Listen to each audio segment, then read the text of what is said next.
able to feel despite the terrible destruction all around them during the war. That sense applies to the press as well. Today, reporters are sometimes blamed for our not winning wars, as has happened in Vietnam, or so mistrusted that in one case, Grenada, they were not permitted to go. Today, we continue our conversation with the distinguished CBS News correspondents who covered World War II on radio and in print, focusing on what it was like to cover that war. Walter Cronkite, William L. Shirer, Winston Burdett, Eric Sevareid, Richard C. Hottelet, Andy Rooney, Ernest Leiser, Charles Collingwood, and Douglas Edwards.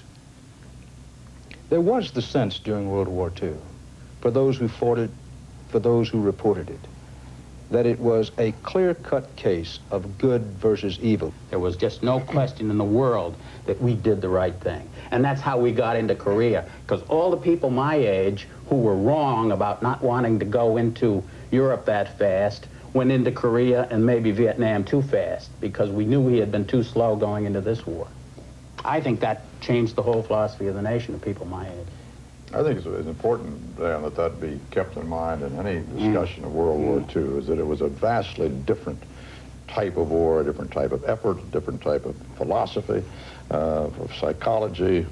Everything about it was different from our Korean and our Vietnam experiences. And it was not just the correspondents, it was the troops themselves who felt that way. Absolutely. Well, it was a national consensus. It was everyone. It was the people who supported the troops. It was the troops who were the spearhead. And the correspondents were part of this great Allied mass. I mean, we couldn't be and wouldn't have wanted to be intellectually, psychologically disassociated from this effort without in any way being actors in the effort. We were observers, but there was a harmony there which conjures up a nostalgia that I think we should be aware of. Dan, one essential reason for this, the essential difference about that war, as we now look back upon it, was not simply that it was a just war in our minds, but it was a war, a clear war in its objectives, clear, attainable objectives. And it was perhaps the last war of that kind that we have seen. And so our relations, of course, with Army officers were clear, easy relations of mutual trust, as Charles has said. But the reason for this was that there was no confusion of spirit as to the nature of the war. I remember almost a feeling of relief on Pearl Harbor Day when the Japanese really brought us into this war. Everybody in the country knew that one day we would get into it, that we should be in it.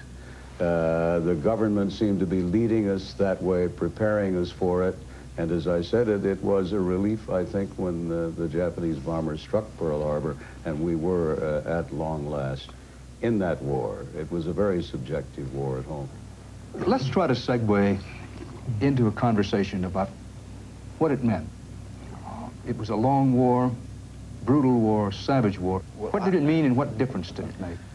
It seemed to me that World War I bogged down in terrible stupidity and brutality, the war in the trenches, but it wasn't intended. But the terrible mass brutalities of World War II were intended, whether it was Hitler's caps or whether it was our bombing of German cities, burning out Hamburg and Dresden and places. These were intended.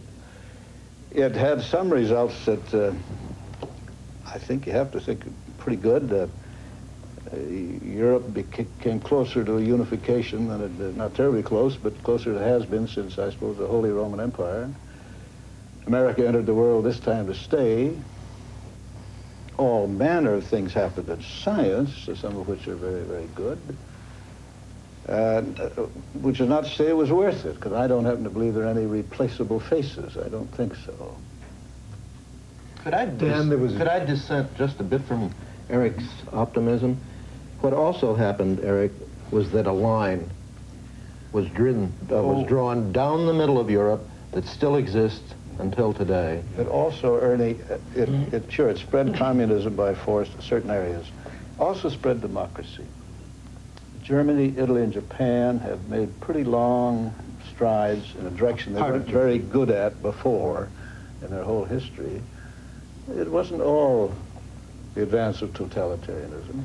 I thought, in fact, during the war, the free societies were the ones that showed the capacity to discipline people and have cooperation from their people and unity, stamina better than the totalitarians.